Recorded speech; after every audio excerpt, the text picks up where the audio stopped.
Hello students, कैसे हो सभी। आई होप कि आप सब बहुत अच्छे होंगे। तो पिछले क्लास में हमने फिजिक्स में कहां तक पढ़ लिया था। पिछले क्लास में हमने फिजिक्स में चैप्टर नंबर 2 का प्रकाश के अपवर्तन में अपवर्तनांक तक पढ़ लिया था। हमने जान लिया था कि अपवर्तनांक क्या होता है और कुछ पदार्थों के अपवर्तनांक भी हमने जान लिया था कि हवा का अपवर्तनांक क्या होता है, जल का अपवर्तनांक क्या होता है, हीरा का अपवर्तनांक क्या होता है या फिर बर्फ का अपवर्तनांक क्या होता है। तो ये सब कुछ हमने पिछली क्लास में जान लिया था। तो अपवर्तनांक में कुछ पॉइंट्स रह गए थे जिसे आज हम लोग कवर कर लेंगे और फिर आज हम लोग जानेंगे उसके आगे पॉइंट नंबर 4 को, जिसमें हमें पढ़ना था प्रिज्म। तो पिछले क्लास में हमने अपवर्तनांक तक जान लिया था, उसमें कुछ पॉइंट्स रह गए थे जिसे आज हम लोग कवर कर लेंगे। तो पॉइंट नंबर 1 जिसे आप अपनी कॉपी में नोट कर लीजिए, क्योंकि यहां से एग्जामिनर आपका 1 नंबर का ऑब्जेक्टिव तो पूछ ही सकता है। तो इसे आप लोग नोट कर लीजिएगा और इसे याद कर लीजिएगा। तो पहला पॉइंट नंबर 1, जिस माध्यम का अपवर्तनांक कम होता है उसमें प्रकाश की चाल अधिक होती है। इस पॉइंट के कहने का मतलब है कि जिस माध्यम में अपवर्तनांक कम होता है उसमें प्रकाश की चाल अधिक होती है। आगे आता है पॉइंट नंबर 2। पॉइंट नंबर 2 इसमें कहता है निर्वात में प्रकाश की चाल सबसे अधिक होता है और अपवर्तनांक 0 होता है। आगे पॉइंट नंबर 3, हीरा का अपवर्तनांक सबसे अधिक होता है। तो ये जो तीनों पॉइंट हमने लिखवाए ये बहुत ही वीवीआई पॉइंट्स है। यहां से आपको एक ऑब्जेक्टिव बन सकता है, इसलिए आप इसे याद कर लीजिएगा। पहला जो पॉइंट हमारा कह रहा था उसमें कहा है जिस माध्यम में अपवर्तनांक कम होता है। माध्यम हमारा कौन होता है? वही पानी और हवा वाला माध्यम। अपवर्तनांक कहने का मतलब कि वैसा स्थान जो एकदम खाली हो, वहां पर कोई भी पदार्थ ना हो, जैसे कि हवा। हवा हमारा पूरा खाली रहता है, जब उसमें हम प्रकाश को देते हैं तो प्रकाश हमारा दूर तक जाता है, क्योंकि वहां अपवर्तनांक क्या होता है? कम होता है। इसी वजह से प्रकाश की चाल अधिक होती है हवा में।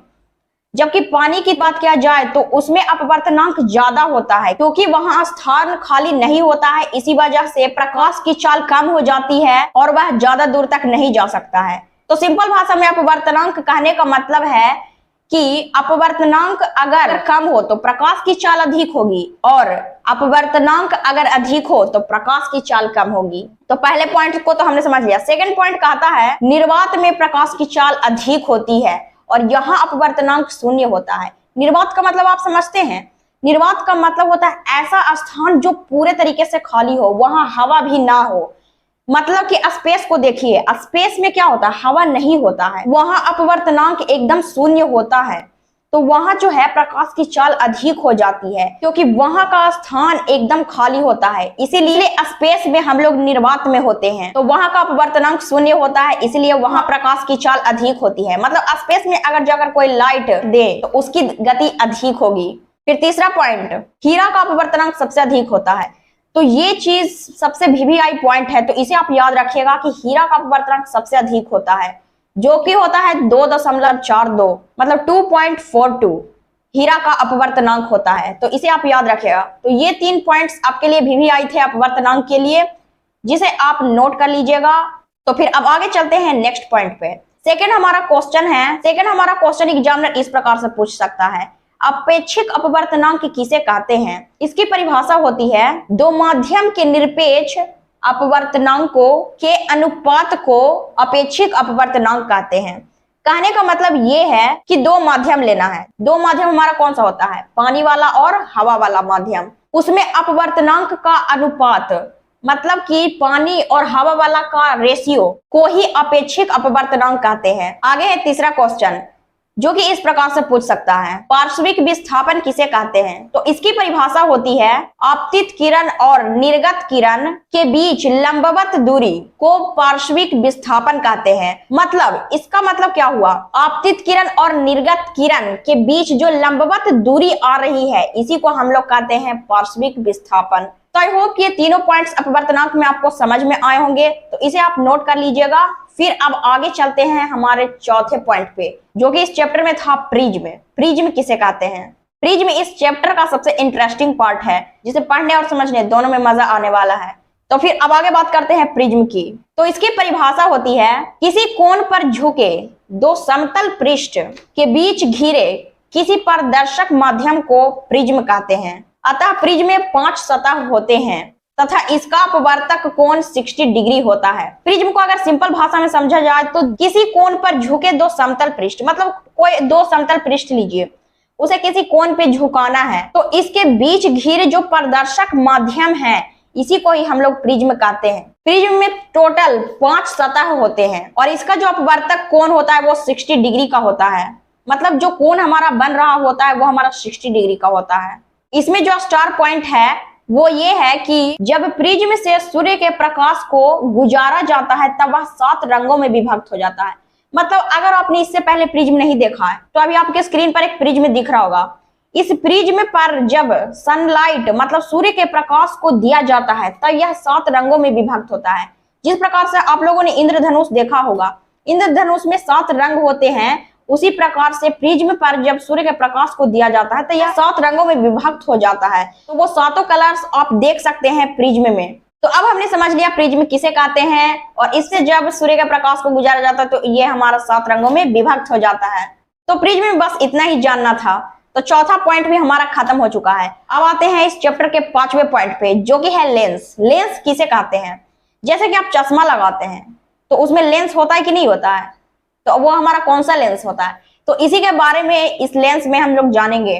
तो लेंस सबसे पहले जानते हैं कि लेंस किसे कहते हैं। तो इसकी जो परिभाषा होती है वो होता है लेंस पारदर्शक पदार्थ का वह टुकड़ा है जो निश्चित ज्यामितीय सतहों से घिरा रहता है, उसे लेंस कहते हैं।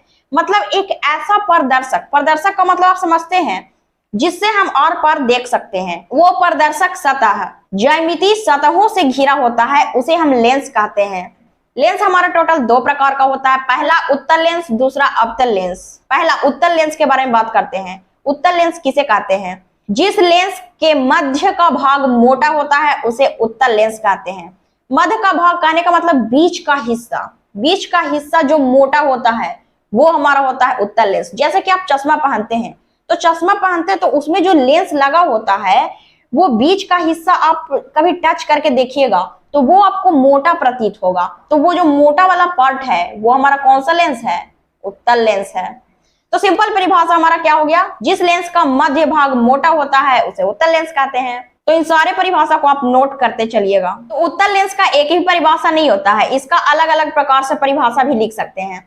तो पहला परिभाषा तो हमने जान लिया कि जिसमें मध्य का भाग मोटा होता है उसे उत्तल लेंस कहते हैं।